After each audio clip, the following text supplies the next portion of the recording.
স্বাগত ৭১ জার্নালে আপনাদের সঙ্গে আছে বিরাকিব হাসান। সংবাদ পর্যালোচনা ভিত্তিক নিয়মিত অনুষ্ঠানে দর্শক আপনারা জানেন আমরা খবরের নানান দিক বিশ্লেষণের চেষ্টা করি। আমরা চেষ্টা করি পত্র পত্রিকা, টেলিভিশন, ডিজিটাল মিডিয়া এবং অবশ্যই নিউজ পোর্টালে যে সমস্ত খবরের শিরোনাম হয় সেগুলো জানিয়ে দিই এবং সেই সঙ্গে ওই খবরের সাথে যুক্ত মানুষদেরকে আমরা সংযুক্ত করি আমাদের আলোচনার টেবিলে। আমাদের স্টুডিও এবং অনলাইনে সংযুক্ত থাকা অতিথিরা সে সমস্ত খবরের গভীরে ঢোকেন এবং আমরা তাদেরকে প্রশ্ন করি, কিছু উত্তর খুঁজে নেওয়ার চেষ্টা করি। সেই ধারাবাহিকতায় আজ আমার সঙ্গে আছেন সিনিয়র সাংবাদিক সর্দার ফরিদ। সর্দার ফরিদ, আপনাকে ধন্যবাদ জানাচ্ছি আমাদেরকে সময় দেওয়ার জন্য। আমরা অনেকগুলো বিষয় নিয়ে আসলে আলাপ করতে চাই, কিন্তু মোটা দাগে আজকে দিনে যা যা ঘটে গেল, বিশেষ করে সড়ক, রেলপথ এবং নৌপথ, তিন পথই বড় ধরনের ঘটনা ঘটে গেল, যেটা অনাকাঙ্ক্ষিত এবং যার একটা প্রভাব বোধ করি ঈদের আগের দিন পর্যন্ত মানুষকে নিতে হতে পারে। সেগুলো নিয়ে আলাপ করার চেষ্টা করব এবং আন্তর্জাতিক ইস্যু তো থাকবেই। আর আপনাদেরকে আমন্ত্রণ জানাচ্ছি দর্শকের আয়োজনে এবং আমাদের সঙ্গে পুরো আয়োজনের বিভিন্ন পর্যায়ে ধাপে ধাপে অতিথিরা যুক্ত হবেন এবং তাদের কাছ থেকেও আমরা পর্যবেক্ষণ, বিশ্লেষণ এবং প্রশ্নের উত্তর খোঁজার চেষ্টা করব। তবে মূল আলাপে যাওয়ার আগে আমরা যথারীতি কয়েকটা অনলাইন নিউজ পোর্টালের শিরোনাম দেখে নিতে চাই, যাতে করে আলাপ করতে সুবিধা হয়। পাশাপাশি অনলাইন থেকে যুক্ত হয়েছেন আমরা দেখতে পাচ্ছি লেফটেন্যান্ট জেনারেল অবসরপ্রাপ্ত মোহাম্মদ কামরুজ্জামান, নিরাপত্তা বিশ্লেষক। আপনাকে আমন্ত্রণ জানাচ্ছি, ধন্যবাদ জানাচ্ছি আমাকে সময়টা দেওয়ার জন্য এবং এই আলাপের ফাঁকে ফাঁকে আমাদের আরও অন্যান্য অতিথিরা যুক্ত হবেন। সর্দার ফরিদ, আপনার একটা মতামত জানতে চাই, মানে সাংবাদিকতার চোখ দিয়ে একটু যদি বিশ্লেষণ করেন, এই ঈদটা একটা নির্বাচিত সরকার নতুন আসার পর তাদের একটা বড় চ্যালেঞ্জ ছিল। আমরা দেখলাম যেভাবে আসলে পরিকল্পনা করা হচ্ছিল, একটা আশাবাদও আমরা পাচ্ছিলাম। যদিও মন্ত্রীর বিভিন্ন সময়ে বিভিন্ন রকমের উদ্যোগগুলো কতটা আসলে সহায়তার পর্যায় থেকে থাকবে সেটারও একটা প্রশ্ন ছিল, কিন্তু আজকে যে দিনটা আমরা পার করলাম এটা সত্যিকার অর্থে কি বার্তা দিচ্ছে? সড়ক, রেল এবং নৌপথ, তিন পথেই বড় একটা দুর্ঘটনা আমরা দেখলাম, যার প্রভাব এখনও চলছে। বাড়তি ভাড়া নেওয়ার অভিযোগের নতুন রেকর্ডও নাকি হতে যাচ্ছে। কেমন হচ্ছে আসলে যাত্রা এখন পর্যন্ত? ধন্যবাদ। আসলে মন্ত্রীরা যে কথা বলেন বাস্তবে তার কোনো মিল থাকে না, এটাই স্বাভাবিক এবং আমরা আবার সেটি লক্ষ্য করলাম, কারণ যোগাযোগ মন্ত্রী যা বলছিলেন বাস্তব অবস্থা সেটি নয়। প্রথম কথা হলো যে লক্ষ লক্ষ মানুষ ঢাকা ছাড়ে, একটা চাপ থাকে স্বাভাবিক কারণেই, এবং সেটা নতুন কিছু নয় এবং সবসময় জামানাটা কম বেশি হয়। কিন্তু আজকের যে ঘটনাটা সেটা আপনি শুরুতে উল্লেখ করেছেন, তিনটি ঘটনা খুব মর্মান্তিক। বিশেষ করে যেটা ট্রেন দুর্ঘটনা হলো, আহত হলো, আর সবচেয়ে বেশি মর্মান্তিক হলো মূলত লঞ্চে যে ঘটনা ঘটেছে, এটা খুবই হৃদয় বিদারক একটি ঘটনা। আর একটা যানজটের একটা প্রশ্ন এসছে, বিশেষ করে গাজীপুর রুটে। আপনি জানেন যে আজকে গতকালকে মানে গার্মেন্টসে 1400 গার্মেন্টসের ছুটি হয়েছে, একসাথে সবাই মুভ করার কারণে এই যানজটটা হয়েছে। আসলে আলটিমেটলি আরেকটা যেটা প্রবলেম হয়েছে, যানজটের পেছনে কিন্তু চাঁদাবাজি একটা কারণ থাকে, কারণ তখন গাড়ি থামাতে হয়, চাঁদা দিতে হয়, একটা সংকট তৈরি হয় রাস্তাঘাটে, যারা আমরা চলাফেরা করে আমরা দেখেছি, এটা একটা প্রবলেম দাঁড়ায়। কাজেই মন্ত্রী যেটা বলেছেন যে কোনো কিছু সবকিছু ঠিক মতো হয়ে যাচ্ছে, আসলে বাস্তবতা মাঠের খবরটা একটু আলাদা এবং এটা হয়ে থাকে, এটা কোনো সমস্যা নেই, এটা হয়ে থাকে। আমরা এই যানজট এই ধরনের বিষয়টা অন্য কিছু না, কিন্তু প্রবলেমটা হচ্ছে একটা বিষয় আমাদের একটু আপত্তি রয়েছে। আমরা ওটা চাইনি যে নতুন সরকার বিশেষ করে যেটা বলা হচ্ছে যে চাঁদার একটা রেকর্ড তৈরি হচ্ছে, 20 বছরের মধ্যে সর্বোচ্চ রেকর্ড। কারণ আপনারা জানেন যে যাত্রী কল্যাণ সমিতি এই কাজগুলো এরা করে থাকে, তারা একটা অভিযোগ করেছেন বা একটা তথ্য দিয়েছেন যে 87% বাড়তি ভাড়া নেওয়া হচ্ছে। একদম এটা বিশাল একটা ঘটনা, মানে অর্ধেকেরও বেশি, অঙ্কটা বেশি, এবং সব মিলিয়ে 148 কোটি টাকা অতিরিক্ত যাত্রীদের পকেট থেকে চলে যাবে। এটা বিশাল অঙ্ক, এবং এটা কারা নেয়, কিভাবে নেয় আমরা সবাই জানি। কাজেই এখন যারা এটা দায়িত্বে থাকবেন তারাই যদি এই কাজে জড়িয়ে যান, তাহলে আপনার আমার কিছু করার থাকে না এবং আমরা অনেকটা অসহায় হয়ে যাই। আপনি কি এই বিষয়টা একটু যুক্ত করবেন? মানে কিছু কিছু আমি নিশ্চয়ই মোহাম্মদ কামরুজ্জামানের কাছে জানার চেষ্টা করব, তার আগে ছোট করে আপনার কাছ থেকে একটু জানতে চাই, কিছু কিছু বিষয় হয়তো সরকার আগে থেকে করতে পারে, সেটা হচ্ছে পরিকল্পনা, জায়গা, রাস্তাঘাটে এমনভাবে অবৈধ যে সমস্ত দোকানগুলো আছে সেটা সরিয়ে দেওয়া, যত্রতত্র পার্কিং না করে, যাতে যাত্রাপথটা ঠিকঠাক থাকে। কিন্তু খোদ চালক যখন অদক্ষ হন, উদাসীন হন, সেক্ষেত্রে সরকারের কি করা যেতে পারে? সেটা ট্রেনের ক্ষেত্রে আমরা একই জিনিস দেখলাম, লঞ্চের ক্ষেত্রেও দেখলাম না। সেইখানে মানুষের, আমাদেরও যারা যাত্রী, আমাদের একটা দায়িত্ব রয়েছে। বিশেষ করে লঞ্চের ব্যাপারটা যেটা বললাম, সেখানে আমরা কিন্তু খুব দায়িত্বশীলের পরিচয় দেইনি। ঠিক এইভাবে নৌকায় করে লঞ্চে ওঠার চেষ্টা করাটা নতুন কিছু না, কিন্তু অনেকবার কিন্তু এই দুর্ঘটনা অতীতে ঘটেছে, আমরা দেখেছি। এমন দেখেছি যে বাচ্চা হয়তো উঠে পড়েছে লঞ্চে, বাবা মা নৌকায় বসে আছে, চিল্লাচ্ছে। এরকম একটা দৃশ্য আমার দেখার সুযোগ হয়েছিল একবার, মানে নিউজ কাভার করতে গিয়ে এরকম একটা সুযোগ হয়েছিল। কাজে এই ধরনের রিস্ক নেওয়া ঠিক নয় যাত্রীদের। আর আপনাদের যারা চালকদের যে অদক্ষতার কথা, নতুন কিছু নয়, এই চালক দিনে অনেক কথাবার্তা হয়েছে। অতীতের একজন মন্ত্রী বলেছিলেন, যিনি এই পরিবহন খাতে বড় নেতা ছিলেন, উনি বলেছিলেন যে গরু চিনলেই হবে, আর কিছু দরকার নেই, ড্রাইভিং করতে পারবে। এই ধরনের হালকা কথাবার্তা যারা বলেছেন এবং ওই ড্রাইভারের রয়েছেন, নিঃসন্দেহে এই জায়গাটা একটা সংকট তৈরি হয়েছে নিঃসন্দেহে। আরেকটা ব্যাপার হলো যে সেটা হলো যে আমরা আসলে সমাধানটা খুঁজি কম, বক্তব্য দেই বেশি। এবং আমরা আমাদের মিডিয়ার একটা দায়িত্ব রয়েছে।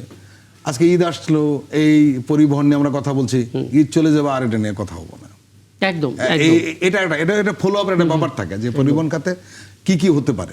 আমরা মৌসুমী আলোচক, এটাও গণমাধ্যম কর্মীদের দায় এড়ানোর সুযোগ নেই।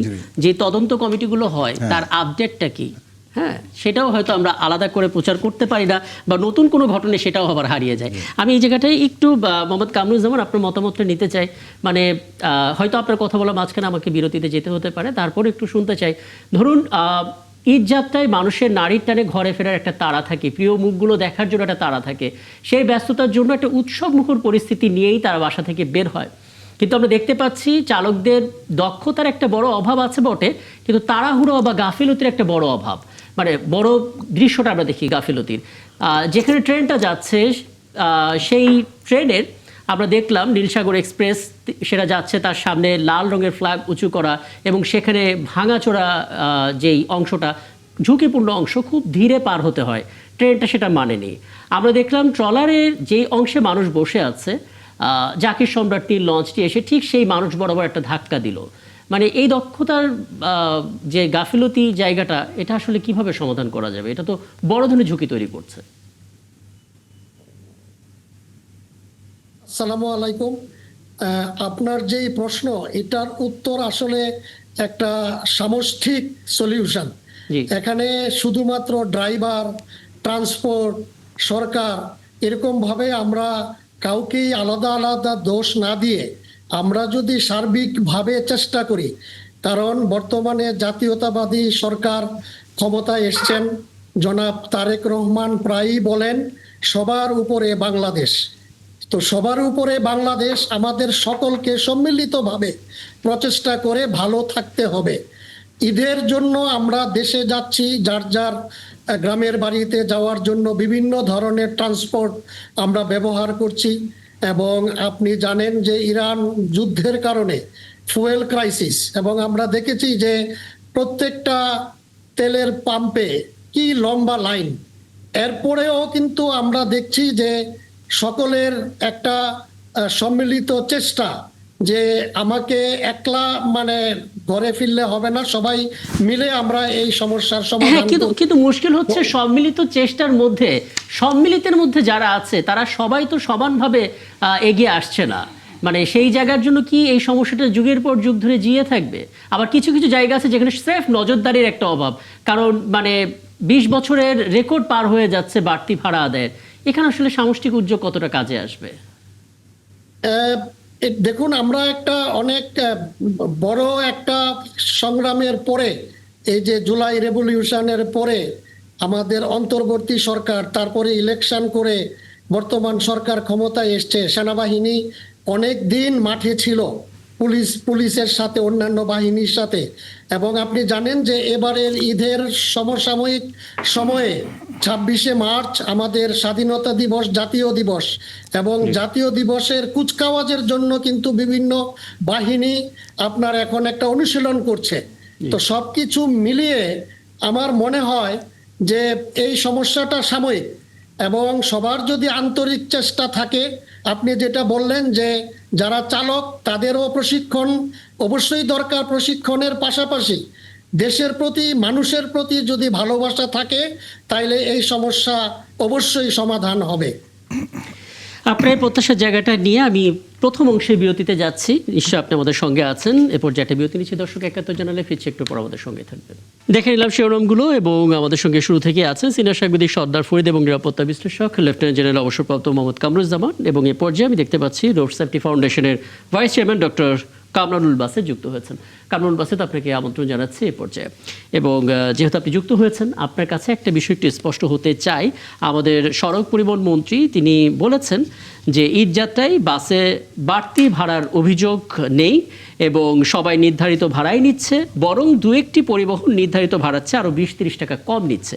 আবার একই সঙ্গে আমি যাত্রী কল্যাণ সমিতির যে প্রেস কনফারেন্স, সেখান থেকে জানতে পারলাম যে ঈদ যাত্রায় 87% বাসে অতিরিক্ত ভাড়া আদায় করা হয়েছে। আপনারা রোড সেফটি ফাউন্ডেশন, আপনাদের পর্যবেক্ষণে আপনারা কি দেখছেন? আসলে কি এবার মানে বাস মালিকরা এমন উদার হয়েছেন যে কম টাকা রাখছেন?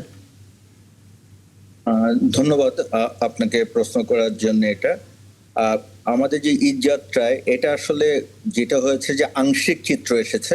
জি। সব জায়গায় ভাড়া আসলে কমেওনি, সব জায়গায় ভাড়া বাড়েনি। সো আমাদের অবজারভেশন যেটা হয়েছে যে আগের তুলনায় এটা ইমপ্রুভ হয়েছে।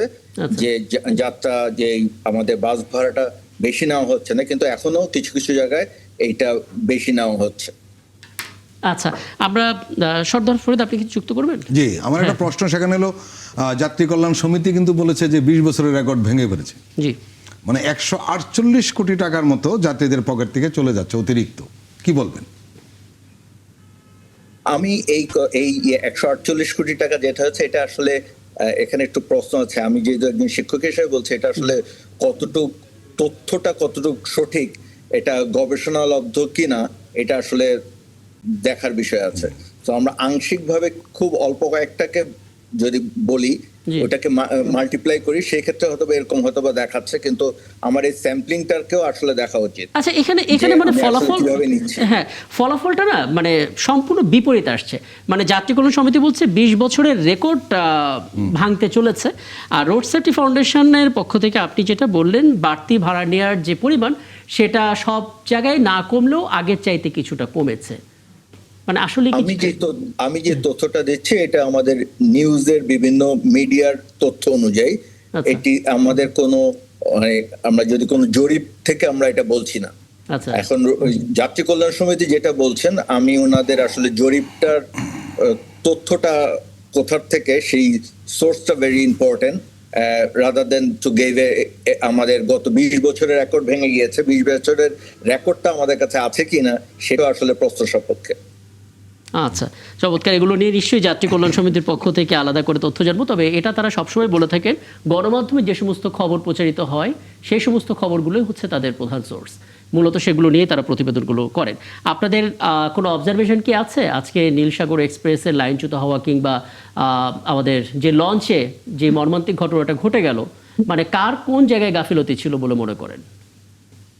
দুটাই খুবই মর্মান্তিক একটা ঘটনা। নীলসাগরেরটাকে আমি বলবো যে এটা আসলে আমাদের প্রপার সেফটি ট্রেনিংটা নেই, এবং এইটা যখন নিউজগুলো দেখছিলাম, স্থানীয় লোকজন যেটা বলছে যে কন্টিনিউয়াস ওই জায়গাটা ট্রেনগুলো সব স্লো যাচ্ছে। পার্টিকুলার সেই যাত্রী যে ট্রেনটি গিয়েছে নীলসাগরের, সেটা তার স্পিডটা কমেনি। সো আমাদের এখানে আসলে সেফটি মেজার গুলা এবং প্রপার ট্রেনিং গুলা খুবই অভাব আছে। আর সবচেয়ে দুঃখজনক হবে যেটা হলো যে, আমি এখানে যদি বলবো যে সবসময় যেটা হয়ে আসছে, আমরা এখানে আজকে বলেছে যে 2টা তদন্ত কমিটি হয়েছে, কিন্তু এই তদন্ত কমিটিটা প্রপার তদন্ত কমিটিকে সায়েন্টিফিক ভাবে হয়েছে কিনা, এখানে একটা বলবো যে যারা বিশেষজ্ঞ আছে এই জিনিসে তাদেরকে ইনভলভ করে, এবং পরবর্তীতে যেন না হয় সেই জন্য কি কোনো উদ্যোগ নেওয়া হবে কিনা। আমরা সবসময় এরকম একটা ইভেন্ট হবে, তারপর একটা তদন্ত হবে, এবং তদন্ত রিপোর্টটা হয়তোবা বের হবে না, কিছু পত্রিকা বা কোনো টিভি চ্যানেল এটাকে আবার ফলো আপ করবে, কিন্তু আলটিমেটলি এই ইভেন্ট আবার ঈদ আসবে, আবার আমাদের এরকমটা হবে। এবং লঞ্চেরটা তো আসলে এটা খুবই এই হৃদয় বিদারক।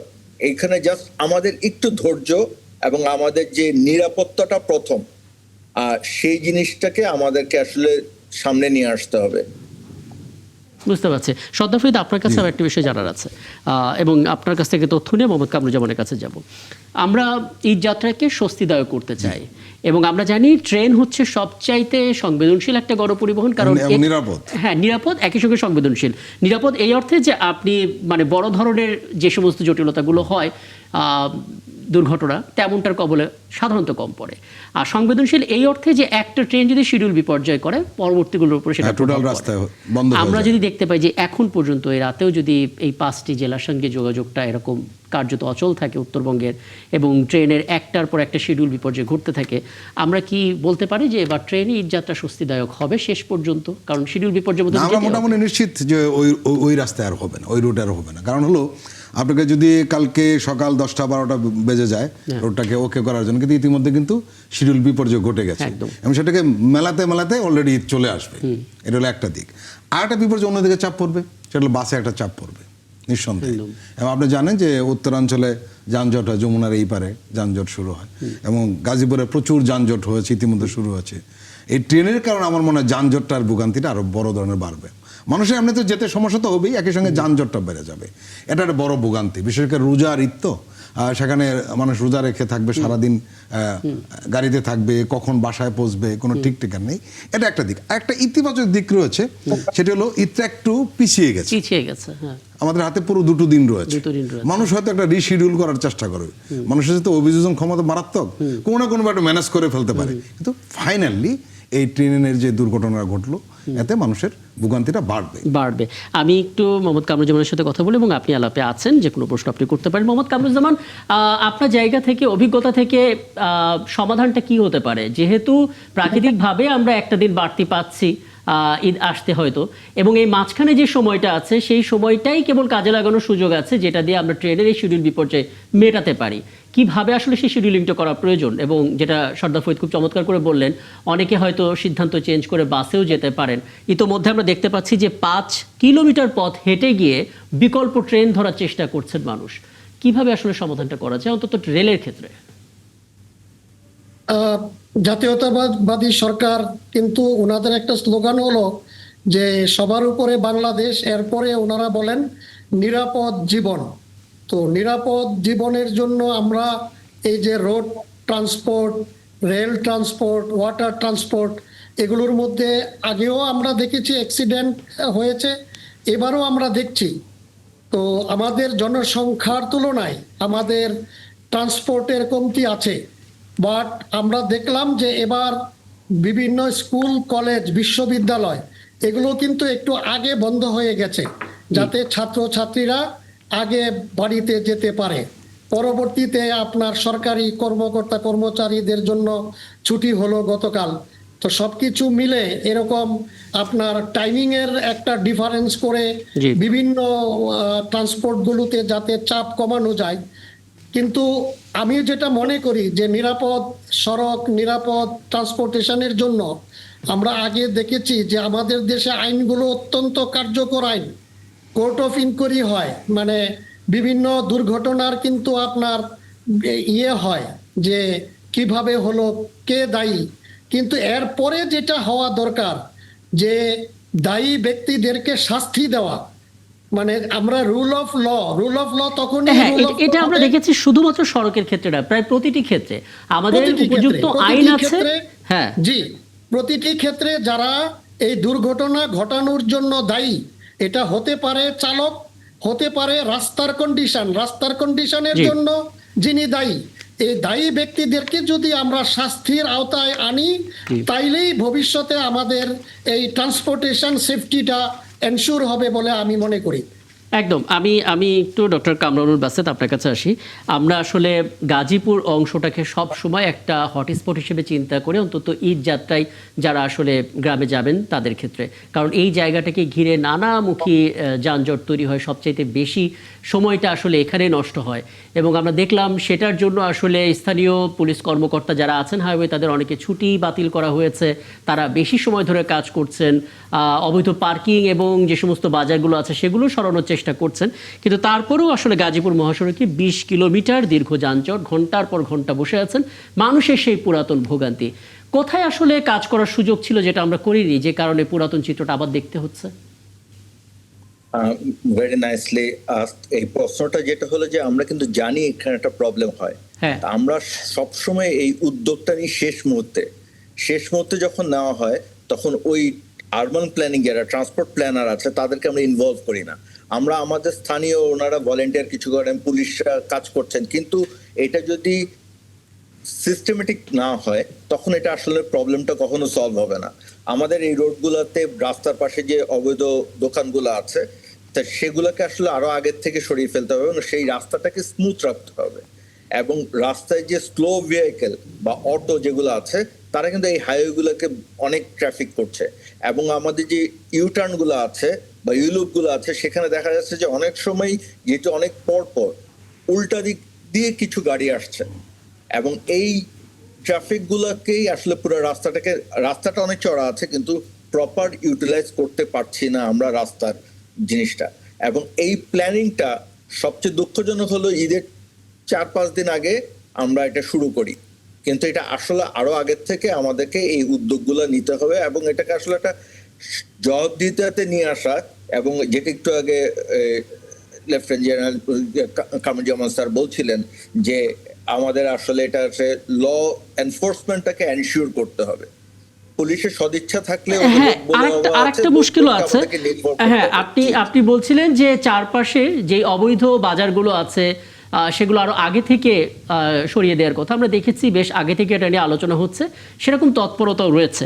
কিন্তু সিনিয়র সাংবাদিক সর্দার ফরিদ একটা পয়েন্ট খুব চমৎকার করে নোটিস করেছেন যে এবার অনেক সংখ্যক গার্মেন্টস কর্মী যারা আছেন তাদের পেমেন্টটা হয়ে গেছে, বেতন বোনাস হয়ে গেছে এবং তারাও আসলে একসঙ্গে ছুটি পেয়েছে। আমাদের তো আসলে পরিকল্পনা এটাও থাকার দরকার ছিল যে হ্যাঁ, এই মানুষগুলো ছুটিতে গ্রামের বাড়িতে যাবে, তাদেরও পেমেন্ট হয়ে যাবে, বেতন হয়ে যাবে। আমরা কি সেই জায়গাটাও ভুল করে ফেললাম?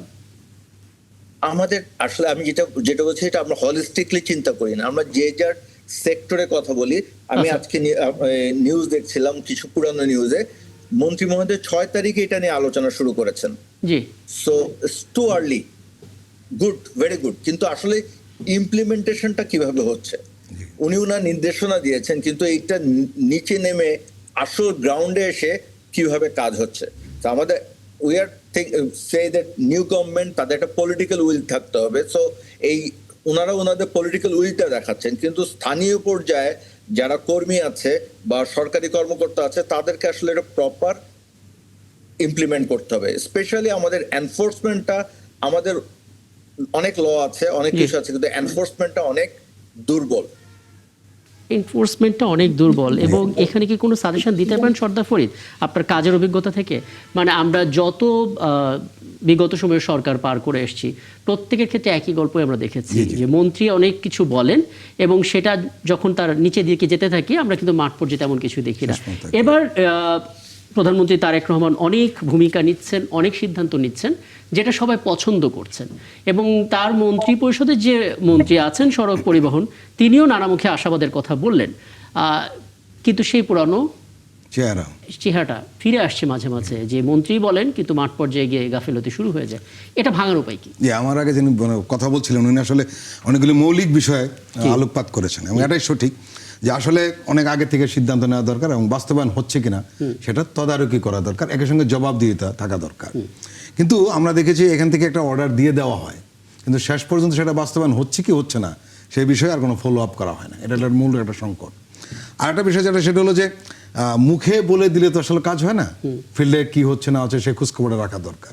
আপনি গাজীপুরের পয়েন্টে আসলেন, এটা নতুন কিছু না। এখানে কি কারণে সংকটটা তৈরি হয়, কি কারণে যানজট হয় এবং মানুষের ভোগান্তি বাড়ে এটা কিন্তু সবাই কম বেশি আমরা জানি। এখন এখানে সমস্যাটা কি এবং সমাধান কি সবগুলি জানা আছে, কিন্তু সেটা বাস্তবায়ন করা হয় না। এটা হলো সবচেয়ে সংকট। কারণ হলো উনি বলছিলেন যে নিচের লেভেলে কাজটা হচ্ছে কি না সেটা একটা তদারকি দরকার এবং আগের থেকে হলে একটা সুবিধা হয়। কারণ এইখানকার সংকটটা কি, সমাধান কি, নতুন কিছু না, সবাই আমরা কম বেশি জানি। সেটা বাস্তবায়নটা করতে হবে। কিন্তু আমরা লক্ষ্য করি সব সরকারের আমলেই যে প্রবলেমটা হয়, ঢাকা থেকে একটা ঘোষণা দেওয়া হয় যে এই করা হচ্ছে এবং সব ঠিকঠাক চলবে, বাস্তবায়ন হয় না একটা জিনিস। আর একটা জিনিস হলো সেটা হলো বাস্তবায়ন কেন হচ্ছে না বা আদৌ হচ্ছে কিনা সেটা তদারকি করা হয় না। ফলো আপটা করলে একটা রেজাল্ট পাওয়া যায় না। তদারকিটা এটা নানান কারণ রয়েছে, সেটা আমলাতান্ত্রিক জটিলতা রয়েছে, লোকাল কিছু প্রবলেম থাকে, রাজনৈতিক কিছু ব্যাপার থাকে, যার নানান ধরনের মাইক্রো লেভেলে কিছু স্বার্থ থাকে, যার কারণে মাইক্রো লেভেলে আসলে শেষ পর্যন্ত কাজটা বাস্তবায়ন করা কঠিন হয়ে দাঁড়ায়। কিন্তু সরকার থেকে যদি কঠিনভাবে এফোর্ট দেওয়া হয় তাহলে সেটা সম্ভব। যেটা আমরা বলছিলাম যে গার্মেন্টসের ছুটি হচ্ছে অমুক দিন এবং সেখানে লক্ষ লক্ষ শ্রমিক বের হয়ে যাচ্ছেন এবং তারা সবাই কিন্তু বাড়িতে যান, এটা আমরা সবাই জানি, গার্মেন্টস যারা কাজ করেন সবাই যার যার গ্রামের বাড়িতে চলে যান। এখন এরকম একটা চাপ ওই দিন পড়ে যাবে, এটা আমরা জানি। আগের থেকে চাপ রয়েছে, সেদিন আর একটা বড় ধরনের চাপ পড়বে, কিন্তু এর সমাধান কি? এর সমাধান তো আগে ভাবা দরকার ছিল, আগে ভাবা দরকার ছিল। এই জায়গাটায় সংকটটা রয়েছে। উনি খুব স্পষ্টভাবে ভালো বলেছেন যে নিচের লেভেলে কাজটা কতটুকু হচ্ছে সেটা হলো বড় প্রশ্ন। আমি এইটার একটা সমাধান কি মোহাম্মদ কামরুজ্জামান আপনার কাছ থেকে পেতে পারি? আপনি আপনার দুজন সহ আলোচকের কথা শুনেছেন এবং এই জিনিসটা আমরাও প্রতিবেদন তৈরি করতে গিয়ে দেখি মন্ত্রীর আন্তরিকতার জায়গা থেকে, তার কমিটমেন্টের জায়গা থেকে তিনি হয়তো নির্দেশনা দিয়ে দিচ্ছেন, আমরা সেগুলো সংবাদে পরিবেশন করছি, কিন্তু যারা আসলে সেটা বাস্তবায়ন করবেন তাদের যেমন গাফিলতি আছে এবং তারা ঠিকমতো করছে কিনা সেই তদারকির অভাব আছে। আমরা আসলে পুরো জিনিসটা ভাঙতে চাই, কিভাবে করা যায়? আমি ডক্টর কামরান ভাইয়ের একটা মানে ওয়ার্ডিং দিয়ে শুরু করছি।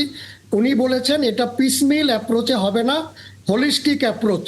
হোলিস্টিক অ্যাপ্রোচ এই কারণে, এটার জন্য শুধুমাত্র মানে সড়ক পরিবহন মন্ত্রণালয়, রেল মন্ত্রণালয়, নৌ পরিবহন মন্ত্রণালয়, লোকাল গভর্নমেন্ট সবাই কিন্তু সম্মিলিতভাবে চেষ্টা করতে হবে। ম্যানেজমেন্টে, ট্রান্সপোর্টেশন ম্যানেজমেন্টে যদি আমি বলি 5টা magic word: transportation planning, transportation organising, transportation staffing, transportation administering and transportation controlling.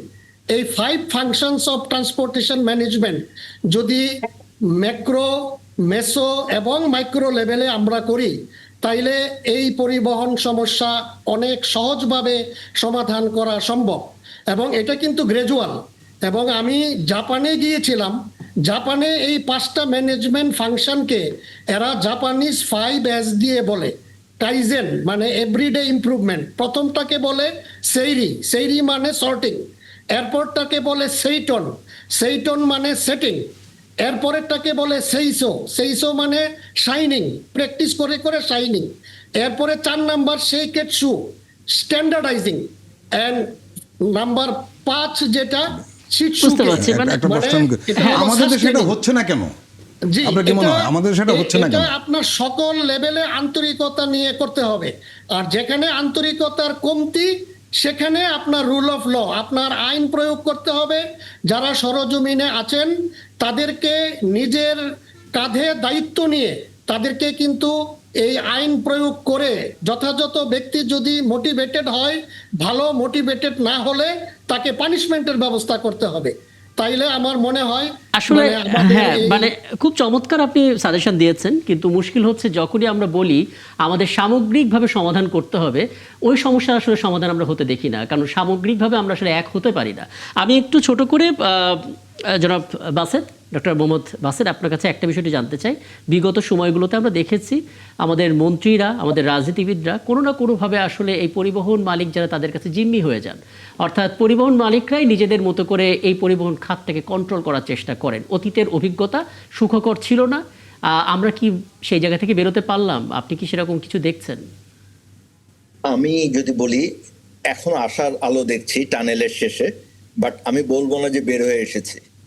আমি মন্ত্রণালয়ের একটা মিটিংয়ে আমি বলেছিলাম 24-এর পরও আমরা যদি মালিক শ্রমিকদের সাথে জিম্মি হই, সেটা আসলে ঠিক হবে না। আমি বলছি না যে ওনারা খারাপ সবাই, বাট কিন্তু আমাদেরকে প্রায়োরিটি দিতে হবে আগে সেফটিটা, মানুষের জীবনটা। তা আমরা কিন্তু যদি আপনারা যদি নিউজে দেখেন, we are very much influence দিচ্ছি যে আমাদের বাসের ভাড়া কেমন হচ্ছে, কম হচ্ছে কিনা, কিন্তু কয়টা জীবন যাচ্ছে প্রতি ঈদে 300, গড়ে 300, আপনি যদি গত 5 বছর দেখেন 300 স্পট ডেথ আছে। আর যদি আমি WHO সংখ্যা অনুযায়ী দেখে 1 মাস পর মারা গেছে, সেটার সংখ্যা আরো বেশি। কিন্তু আমরা সেই মৃত্যু নিয়ে কথা বলছি না, আমরা কথা বলছি টাকাটা নিয়ে। কিন্তু এই জায়গাটায় আমাদের যে পলিটিক্যাল উইল, আমি বলবো বর্তমান সরকার ওনাদের যে ম্যানিফেস্টোর মধ্যে সড়ক নিরাপত্তার কথা কিছু বলেছেন, এবং এটা আসলে প্রপারলি অ্যাপ্লাই করতে হবে। আমি যদি বলি আমার দেশের এখন মানে আমরা জানি প্রবলেমগুলো কোথায়, কিন্তু সরকার, নতুন সরকারের এই জায়গাটাকে যদি ভালোভাবে করতে পারেন, ওনারা মানুষের মন জয় করতে পারবেন। So this is very vital. একটা প্রশ্ন আপনাকে জানতে চাইবো, সেটা হলো যে আসলে এই সড়ক পরিবহন নিয়ে যে সিন্ডিকেট ছিল, পুরনো সিন্ডিকেট, সেই সিন্ডিকেট তো ভাঙে নাই আমরা যতটুকু জানি, খালি লোকগুলি বদলে গেছে। তাহলে সিন্ডিকেট কি কোনোদিন ভাঙবে না?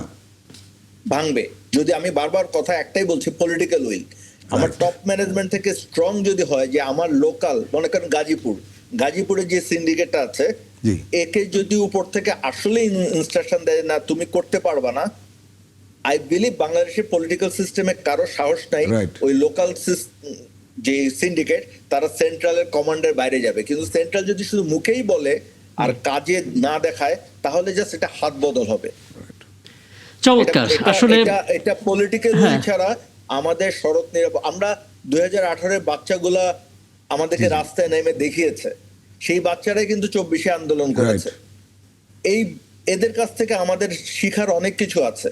তা আমি বলবো যে এই সরকারটা আমরা একটা মানে স্বপ্ন নিয়ে এসেছে, এটা বিশাল একটা সাপোর্ট পেয়েছে, কিন্তু ওনারা যদি পলিটিক্যাল উইল না দেখাতে পারেন তাহলে এই সড়ক নিরাপত্তা শুধু কথাতেই থাকবে, আমাদের টেবিলেই থাকবে।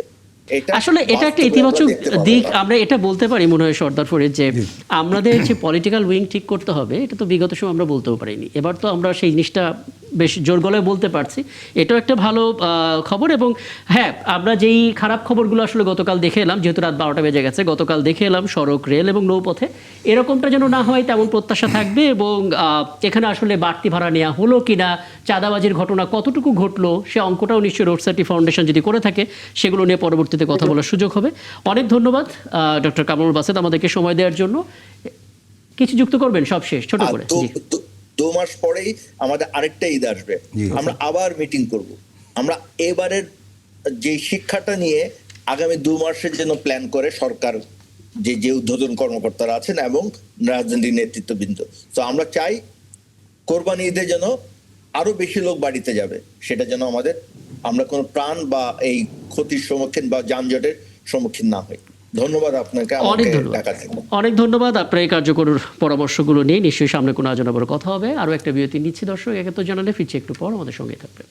আরও একবার আমন্ত্রণ জানাচ্ছে 71 জানালে, এবং আমরা আলাপে ফিরবো। তবে তার আগে সকালে যে পত্রিকাগুলো আপনারা হাতে পাবেন তার কয়েকটি অগ্রিম শিরোনামগুলো একটু জানিয়ে দিতে চাই। আমরা যুগান্তর দেখতে পাচ্ছি, ইসরায়েলে ক্লাস্টার ওয়ারহেড দিয়ে হামলা, ভয়ঙ্কর প্রতিশোধের হুমকি ইরানের। আমার হাতে যেই তথ্যটা আছে, তারা আসলে শব্দের প্রায় 12 গুণ গতির, শব্দের চেয়ে 12 গুণ গতির ড্যান্সিং মিসাইল নিক্ষেপ করবে ইরান, তেমন খবর আছে। এবং তেল আবিবের ট্রেন স্টেশন ইতিমধ্যে ক্ষতিগ্রস্ত, মধ্যাঞ্চলে বিস্ফোরণ, সবকিছু আসলে সকালে পত্রিকা হাতে পাওয়ার পর আপনারা দেখবেন। সৌদিতে শুক্রবার ঈদের খবর তো আছেই। দৈনিক ইনকিলাব, ঈদের ছুটিতে গুলশানের বাসভবন থেকে সরকারি জরুরি কাজ করছেন প্রধানমন্ত্রী, ব্যতিক্রমী উদ্যোগ, এই খবরটা আছে। চার দেখা গেলে কাল ঈদ, যেহেতু সকালে আপনারা পত্রিকাটা পাবেন সেই হিসেবে এই শিরোনামটা করা। ঘরে ঘরে আনন্দধারা। আমাদের সময় আমরা আসলে ঢাকা থেকে ছেড়ে আসা সেই লঞ্চ সুন্দরবন 14 ছবি দেখতে পাচ্ছি। দুঃখজনক ঘটনাটা না ঘটলে এই যাত্রা আরও আনন্দঘন হতো। ঈদে আত্মকেন্দ্রিকতা এবং বৈষম্যের ছাপ, খুবই সময় উপযোগী একটা মন্তব্য করেছেন প্রফেসর সিরাজুল ইসলাম চৌধুরী। সেটা নিয়ে প্রতিবেদন খবরের কাগজ। এখানে ট্রেনের ছবিটা দেখতে পাচ্ছি, দুর্ভোগ তবু বাড়ি যাওয়া চাই। এটা আসলে বাংলাদেশের মানুষের শক্তি বলা যায়, যে শত দুর্ভোগেও পরিবার থেকে বিচ্ছিন্ন হওয়া যাবে না। ডেইলি টাইমস, এখানে আরও কিছু খবর রয়েছে। পুলিশ অফিসার যারা আছেন তাদের একটা তালিকা রয়েছে, সেই খবরগুলো এখানে রয়েছে। পুরোটা দেখতে পেলে হয়তো ভালো হতো, তবে শিরোনামটা আপনারা সকালবেলা এরকমই দেখবেন। আমরা দেখে নিলাম। আমরা একটু আন্তর্জাতিক অঙ্গন নিয়ে কথা বলতে চাই, এবং আমি একটু আপডেটটা নেই মোহাম্মদ কামরুজ্জামান আপনার কাছে। আমরা আসলে বলছিলাম এখন পর্যন্ত ইরান তাদের একের পর এক শীর্ষ কর্মকর্তাদের হারিয়েছে। সর্বোচ্চ ধর্মীয় নেতাকে যেমন হারিয়েছে, তার ডান হাত যাকে বলা হয় লারিজানি, তাকেও হারালো। এবং তাদের যে ডেপুটি ছিলেন সামরিক কর্মকর্তা, তিনিও আসলে ইরান হারালো। মানে ইরানের অবস্থাটা এখন কি? আমরা আবার এটাও শুনতে পাচ্ছি ইরান নাকি নজিরবিহীন হামলা চালানোর শুরু করেছে ইসরায়েলের ওপর। আপনি আসলে কি দেখছেন? আজকে আপনার 28 তারিখে যুদ্ধটা শুরু হয়েছে। আজকে আপনার 19তম দিন শেষ হয়ে 20তম দিনে এসছে। আমরা জানি 19 একটা পবিত্র সংখ্যা। তো যাই হোক, এই 19 দিনের যুদ্ধের পরে আমি যেটা বলবো যে ইরানের লারিজানিকে হত্যা করেছে, এর আগে খামেনিকে হত্যা করেছে। বাট আমরা আমাদের যুদ্ধের প্রিন্সিপালসের মধ্যে আমরা বলি যে আপনি যদি কোনো যুদ্ধে জয়ী হতে চান, আপনার অপোনেন্টের সেন্টার অফ গ্রেভিটি কি ওইটা আপনাকে বুঝতে হবে। আমার তো মনে হয় যে ইরানের সেন্টার অফ গ্রেভিটি হলো তার মোটিভেটেড পপুলেশন। এক খামেনি, এক লারিজানিকে মেরে আপনি কখনোই একটা অ্যাডভান্টেজিয়াস পজিশনে যেতে পারবেন না। ইরানিরা কিন্তু এই যুদ্ধের জন্য মানসিক এবং শারীরিকভাবে প্রস্তুত ছিল। তারা জানতো যে এরকম একটা আক্রমণ তাদের উপরে হবে, এবং আমরা এর আগে যে 2025 সালের জুন মাসে আমরা দেখেছি 12 দিনের যুদ্ধ, এরপরে এখন 19তম দিন ক্রস করে 20তম দিনে গেছে। এই 1-2 ব্যক্তির মৃত্যু যদিও অনেক বেদনাদায়ক, দুঃখজনক, বাট এতে ইরানের কোনো মানে সামরিক পজিশন বা তার অ্যাডভান্টেজকে মানে ব্যাহাত করার কোনো আমি মানে কোনো দেখছি না।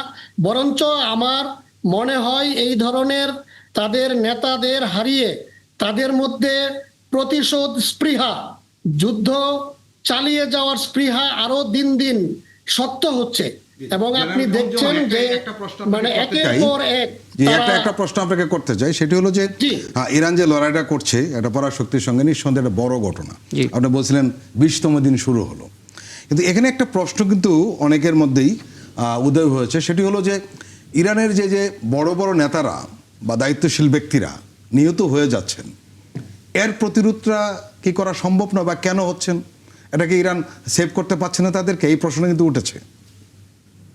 এটা আপনার কালে কালে যুগে যুগে আমরা মীর জাফরের কথা জানি, এবং এই ধরনের যুদ্ধে আপনার আমরা এটাকে এসিমেট্রিক ওয়ার বলি, যে একটা অসম যুদ্ধ। কারণ একটা পরাশক্তি তার বিরুদ্ধে ইরানের মতো একটা দেশ যুদ্ধ লড়াই করছে।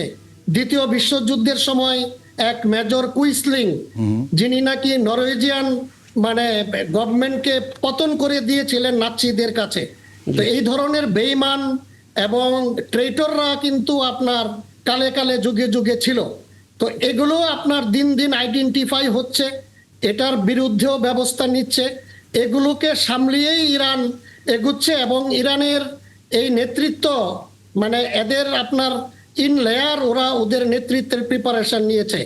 আপনি জানেন ইরানের আর্মি কিন্তু দুইটা, একটা রেভলিউশনারি গার্ড এবং তার প্যারালাল আরেকটা, এবং 6 লক্ষ প্লাস ওদের স্ট্যান্ডিং আর্মি, 9.5 কোটি জনগণ।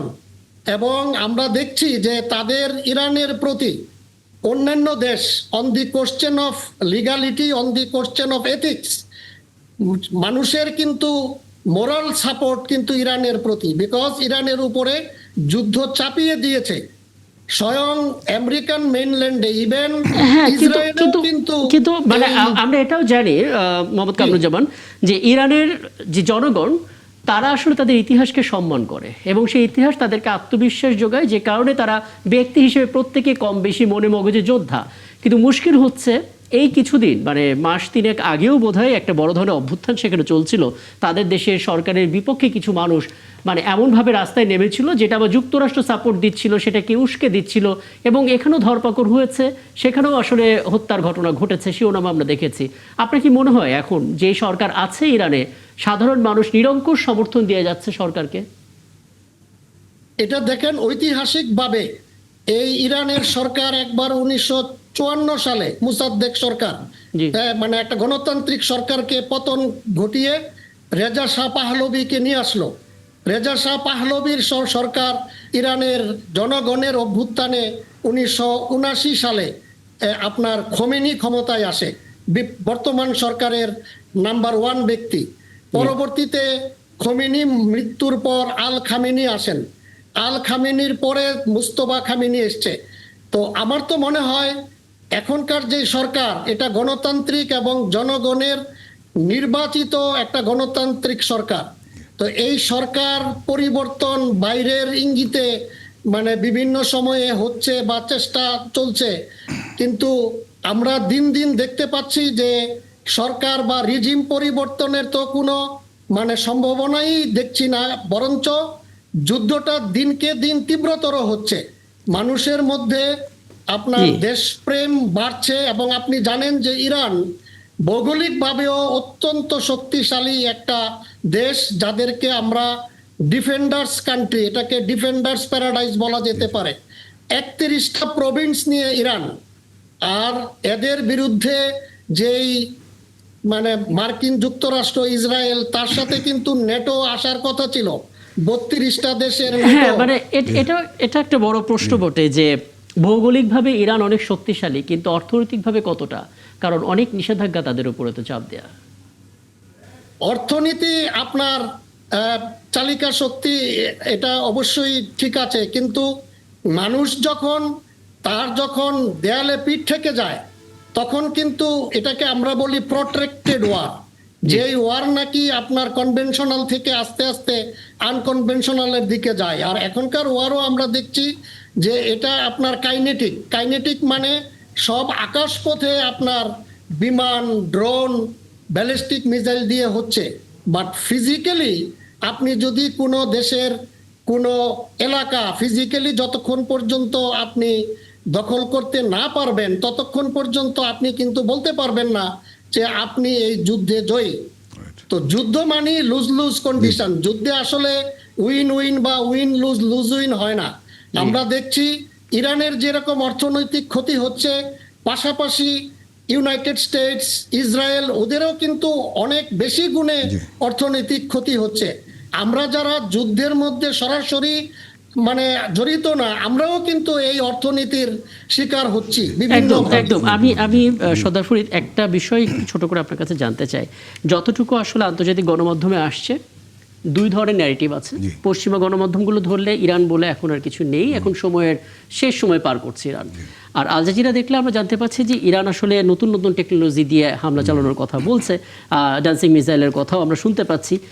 ওদিকে ডোনাল্ড ট্রাম্প বলে দিলেন অবশিষ্ট যা আছে ইরানের সেটাও শেষ করে দেওয়া হবে। অবশিষ্ট বলতে আসলে কি বোঝাতে চাচ্ছেন? আচ্ছা, প্রথম কথা হলো ট্রাম্পের কথা আর কোনো আমলে নেওয়া ঠিক হবে না। আপনাকে একটা খবর দিই, একটা সেন্সিটিভ খবর। সেটা হলো ডেমোক্রেট এবং রিপাবলিকান অনেক সেনেটর কিন্তু একজন আলোচনা চলছে আমেরিকাতে। সে আলোচনাটা হলো যে ট্রাম্প আসলে যে ধরনের আচরণ করছে এটা সুস্থ লোকের লক্ষণ নয়, এটা পাগলের প্রলাপ। এবং আমেরিকার সংবিধানে কিন্তু 25 অনুচ্ছেদে আছে যে প্রেসিডেন্ট পাগল প্রমাণিত করলে তাকে বাদ দেওয়া যায়। এই ধরনের আলোচনা চলছে, কারণ ট্রাম্প কোনো কথাই ঠিকমতো বলছে না। আজকে একটা, কালকে একটা, কোনো কিছু বলছে না। কাজে ট্রাম্পের কথা আমলে নেওয়াটা কঠিন। এবং সবচেয়ে বড় কথা যেটা জেনারেল কামরুজ্জামান উল্লেখ করেছিলেন, সেটা হলো যে নেটো কিন্তু তার কথা শুনছে না, কেউ তার পাশে দাঁড়ায়নি, মিত্রদেরও কিন্তু উস্কে দিয়েছেন। হ্যাঁ, এবং কেউ পাশে দাঁড়ায়নি। বরঞ্চ আপনি জানেন ইতালি এবং ফ্রান্সের মতো দেশ হরমুজ প্রণালী দিয়ে তাদের জ্বালানি আনার জন্য ইরানের সঙ্গে এক ধরনের অনানুষ্ঠানিক আলোচনা চালিয়ে যাচ্ছে। এটা একটা দিক। আর দিক, অলরেডি কিন্তু জ্বালানির দাম যে বৃদ্ধি মানে বেড়েছে, এতে আমেরিকাও সংকটে পড়েছে। এটা অলরেডি স্বীকার করেছে ভাইস প্রেসিডেন্ট জেডি ভ্যান্স। এর মানে হলো যেটা কামরুজ্জামান সাহেব বলছিলেন, কিন্তু স্বীকার করেছেন, কিন্তু প্রেসিডেন্ট যিনি ডোনাল্ড ট্রাম্প তিনি স্বীকার করছেন না। এবং এই যুদ্ধ নিয়ে কিন্তু দুজনের মধ্যে একটু মতভেদ রয়েছে।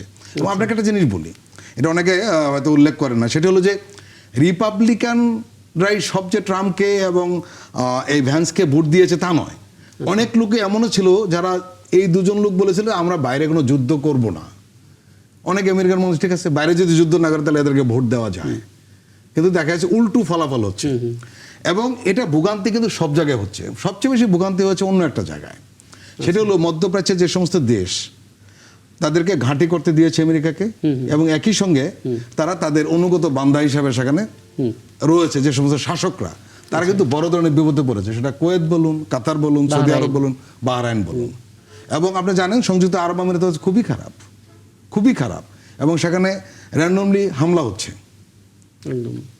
কাতার অবস্থা, এখানে একটা জিনিস বলি যে দক্ষিণাঞ্চলে একটা গ্যাস ক্ষেত্রে ইসরায়েল হামলা চালিয়েছে ইরানের, এবং সেখানে আগুন ধরে গিয়েছে, এবং তারা আগুন নিভাতে পেরেছে, কিন্তু ক্ষতি হয়েছে নিঃসন্দেহে।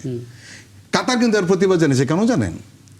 কাতারের যে গ্যাস ক্ষেত্রটা এবং ইরানের যে গ্যাস ক্ষেত্রটা পাশাপাশি, মাটির নিচের গ্যাসের ব্যাপার, ওইখানে যদি ক্ষতিগ্রস্ত হয় তাহলে কাতারও ক্ষতিগ্রস্ত হবে। কাতার কিন্তু প্রতিবাদ করেছে। এর মানে এই যুদ্ধটা কিন্তু অনেক জায়গায় ছড়িয়ে পড়েছে, এককেন্দ্রিক নয়। আর ইরানের যে বিষয়টা, সেটা হলো ইরান এমন একটি দেশ কখনোই পরাজয় তারা স্বীকার করেনি, কারো অধীনে কখনো ছিল না, বরঞ্চ তাদের এক ধরনের যাত্রা বিমান রয়েছে। এবং আপনি লক্ষ্য করেছেন যে ইসরায়েলে যে হামলাটা হচ্ছে সেই হামলার খবর আমরা কম পাচ্ছি। এখন অনেক ইম্বার্গো রয়েছে, একদম, একদম। ছবির ইম্বার্গো রয়েছে, নিউজের ইম্বার্গো রয়েছে, কিন্তু এখানে হামলাটা হঠাৎ করে বেড়ে গেল কেন? এবং আপনি নিশ্চয়ই মিডিয়া দেখেছেন যে তাদের আয়রন ডোমের যে ক্ষমতাটা সেখানে ইরান অনেকখানি নষ্ট করে দিয়েছে, যার জন্য এখন সহজে হামলা চালাতে পারছে। এবং ড্যান্সিং মিসাইল নামে নতুন একটা হ্যাঁ, অবদান চলে আমি একটা আসছে। বিরতিতে যেতেই হচ্ছে এবং ড্যান্সিং মিসাইল একটু আলাদা করে জনাব কামরুজ্জামান আপনার কাছ থেকে জানার চেষ্টা করব। মানে ইসরায়েলে বলা হচ্ছে শব্দের চেয়ে 12 গুণ গতির এই ড্যান্সিং মিসাইল যেটা ইরান নিক্ষেপ করেছে। এবং এই ড্যান্সিং মিসাইলটা আসলে কি, এটা কি ধরনের ক্ষতি করা সম্ভব, আইনোড্রোমের শেষ শক্তি দিয়ে এটাকে নিয়ন্ত্রণ করা যায় কিনা, আমি আপনার কাছ থেকে একটা ধারণা নিব ছোট্ট একটি বিরতির পর ফিরে এসে। সবশেষ বিরতি নিচ্ছি দর্শক, একটু জানালে ফিরছে একটু পর, সাথে থাকবেন। ফেরলাম বিরতির পর, আপনারা আছেন ৭১-এ এবং ৭১ জানালের সবশেষ অংশে আপনারা আছেন। আমি লেফটেন্যান্ট জেনারেল অবসরপ্রাপ্ত মোহাম্মদ কামরুজ্জামান আপনার কাছ থেকে একটু ধারণা পেতেই চাই যে ড্যান্সিং মিসাইলটা আসলে কি। কয়েকটা বিষয় আমরা জানছিলাম যে শব্দের চাইতে প্রায় 13 গুণ গতিসম্পন্ন হতে পারে এবং আয়রন ডোম আসলে এর কাছে পাত্তাই পাবে না। মানে আপনি একটু ধারণা দেবেন আমাদেরকে?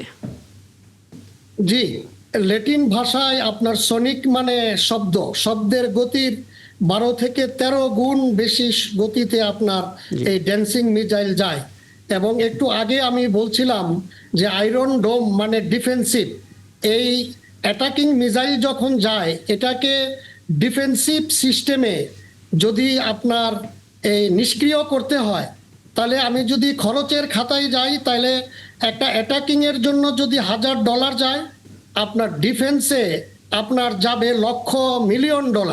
লক্ষ ডলার বা $1,000,000 তো এই ড্যান্সিং মিসাইল এই কারণে বলে যে ওর গতিপথ এটা আপনার চেঞ্জ করে, যে কারণে আয়রন ডোম তার ডিফেন্সে কার্যকরী হয় না এই ড্যান্সিং মিসাইলের এগেনস্টে। এবং বলেছি যে সুপারসনিক 12 থেকে 13 গুণ শব্দের বেশি গতিতে এই মিসাইলগুলো যায় এবং এগুলোর মধ্যে ক্লাস্টার ওয়ারহেড, মানে ওই ওয়ারহেডের মধ্য থেকে আপনার ক্লাস্টার বম বের হয়ে তারপরে ওখানে ধ্বংসলীলা চালায়। তো এগুলো আপনার মানে আন্ডার এস্টিমেট করেছিল আপনার পরাশক্তি। এখন আস্তে আস্তে ইরান তার আর্সেনাল বের করছে এবং আরো যে কত কিছু আছে এটা হয়তো পরে দেখবে। এখন কিন্তু অলরেডি ওরা ভাবতে শুরু করেছে। একটু আগে আপনি বলছিলেন যে ডোনাল্ড ট্রাম্প উনি কিন্তু নিউ ইয়র্ক মিলিটারি একাডেমিতে 12th গ্রেড পর্যন্ত পড়েছে, তারপরে পেনসিলভেনিয়া ইউনিভার্সিটি থেকে উনি কিন্তু ইকোনমিক্সে অনার্স মাস্টার্স করেছেন। একইভাবে নেতানিয়াহু ইসরায়েল আর্মির ডাইরেক্ট অফিসার এবং উনি একজন architect, Massachusetts institute of technology থেকে উনি বিআর আর্কিটেক্ট, এরপরে মাস্টার্স করেছেন মার্কেটিং এ হার্ভার্ড ইউনিভার্সিটির। সবাই শিক্ষিত, কিন্তু প্রশ্নটা হলো নীতির ক্ষেত্রে আমরা ইরানিয়ানদেরকে বলবো যে তারা লিগাল সাইডে, বিকজ আপনি জানেন Universal Declaration of Human Rights রুজভেল্টের ওয়াইফ এলিনিয়র রুজভেল্ট 1948-এ 10 ডিসেম্বর সাইন করেছিল। হ্যাঁ, মানে আমরা একেবারে শেষের দিকে আছি তো, মানে ইরান যে লিগালি রাইট এ বিষয়ে কোনো সন্দেহ নেই, কারণ যুদ্ধটা চাপিয়ে দেওয়া হয়েছে এবং এই যুদ্ধ নিয়ে খোদ যারা যুদ্ধ করছে তাদের প্রশাসনের বিতর্ক রয়েছে। আমি আসলে কিছু জানতে চাই সর্দার ফরিদ। ঠিক আছে, আমি খালি একটা বিষয় একটু জেনে নিতে চাই আপনার কাছে, মানে ইরানের যে সমস্ত আর্সেনালগুলো আছে, গোপন অস্ত্র আছে, সেই একটা অস্ত্র তারা এখন দিচ্ছে যেটাকে ড্যান্সিং মিসাইল বলা হচ্ছে। এই তথ্য তো নিশ্চয়ই ইসরায়েলের কাছেও আছে, তারা তো নিশ্চয়ই এটা একটা সলিউশন রেডি করেছে, যেহেতু প্রযুক্তিধর দেশগুলো তালিকায় সবার উপরে তো তারাও আছে। আমরা আসলে অনেক সময় আপনার মিডিয়ার কারণে আমরা মিস ইনফরমেশন ডিসইনফরমেশন হয় এবং আমরা অনেক সময় ইসরায়েল বা অন্যান্য দেশগুলোকে একটু ওভার এস্টিমেট করি। সকলেরই লিমিটেশন আছে। ইসরায়েল আপনার জিওগ্রাফিক্যালি জানেন যে এত ছোট্ট একটা দেশ, আমেরিকা তার কন্টিনেন্ট থেকে বাইরে এসে যুদ্ধ করছে, বাট যখন আপনার ল্যান্ডে যদি যুদ্ধ ছড়িয়ে যায় এবং ইরানের এত প্রক্সি আছে, এত ফ্রেন্ড আছে, আপনি দেখছেন কত ফ্রন্টে ইসরায়েলকে যুদ্ধ করতে হচ্ছে, লেবানন ফ্রন্টে, তারপরে এদিক দিয়ে হুতি, তারপরে আপনার উপসাগরগুলো, মানে ঠিক আছে, কিন্তু মুশকিল হচ্ছে কি, মানে ইরানের যেরকম অনেক বন্ধুরা আছে যারা আসলে রণাঙ্গনে সাহায্য করছে, ইসরায়েলের পক্ষ থেকে অনেক, যেটা আপনি একটু আগেই বললেন যে অনেক মির্জাফর আসলে ইরানের মধ্যে ঘুরঘুর করছে, তারা যে পরিমাণ তথ্য দিয়ে ইসরায়েলকে সহায়তা করছে, আপনার কি মনে হয় কিনা একের পর এক বড় বড় নেতাগুলো, শীর্ষ নেতারা মারা যাচ্ছেন ইরানে, সামনের দিনগুলো কি হবে সেটাও তো কেউ বলতে পারছে না, শক্তি তো হারাচ্ছে ইরান। এটাতে আমি বলবো যে ওদের লার্নিং কার্ভ যেটা, তারাও শিখছে এবং এটার বিরুদ্ধে যা যা প্রিকশন নেওয়ার নিচ্ছে। আর সবচেয়ে বড় কথা যেটা হলো যে এই যে আরব কান্ট্রিগুলো 18টা আরব দেশ, জি। ইরানের আশেপাশে যারা আছেন, তারা কিন্তু এখন বুঝতে শুরু করেছে যে মানে বাইরের শক্তি তাদেরকে কখনো রক্ষা করতে পারবে না। তাদেরকে নেইবারিং ইরানের সাথে যদি সুসম্পর্ক ওইভাবে ওরা তৈরি না করে, তাইলে তাদের নিরাপত্তা যে হুমকির মুখে বারবার পড়বে। এবং এই যে ওদের দিন দিন শিক্ষা হচ্ছে, আমার তো মনে হয় দিন দিন ইরান একটা অ্যাডভান্টেজিয়াস পজিশনে যাবে বলে আসলে আমরা আমি অন্তত প্রত্যাশাই করতে মনে পারি, এর করছি। বেশি কিছু না। অনেক ধন্যবাদ আপনাকে। সবশেষ সর্দার ফরিদ একটা মন্তব্য নিয়ে আলাপটা শেষ করব। মানে আমাদের যে রকম প্রেডিকশন চলছিল যে মধ্যপ্রাচ্যের দেশগুলো ইরানের থেকে একেবারে বিপরীত প্রান্ত অবস্থান করছেন, আপনার কি মনে হয় সে অবস্থান এখনো এরকমই আছে, নাকি কিছুটা কামরুজ্জামানের মতো করে আপনি বলবেন? না, এখানে কয়েকটা ঘটনা রয়েছে। একটা ঘটনা হলো, প্রথম ঘটনা মার খেয়েছে আমেরিকা, সেটা হলো তারা পরাশক্তি। তারা 1 নম্বরে, ইরান হলো সামরিক শক্তি থেকে 17 নম্বরে। তাদের যে অহংবোধ, সেই অহংবোধ প্রচন্ডভাবে আঘাত এনেছে ইরান, নিঃসন্দেহে। এবং তারা 2-1 দিনের মধ্যে বা 1 সপ্তাহের মধ্যে সবকিছু শেষ করে দিবে এবং তারা জয়ী হয়ে যাবে, এরকম একটা প্রবণতা ছিল। কিন্তু বোঝা যাচ্ছে সেটা সম্ভব নয়। এটা হলো একটা দিক। আর এটা হলো অর্থনৈতিক দিকটা, এটা খুব কম আলোচনা হচ্ছে। আমি বলছিলাম যে প্রত্যেকেই সংকটে পড়েছে। ইরান ইসরায়েলের 3টা বিমানবন্দরে আঘাত এনেছে, অচল করে দিয়েছে। তাহলে ক্ষতি হলো না? একদম।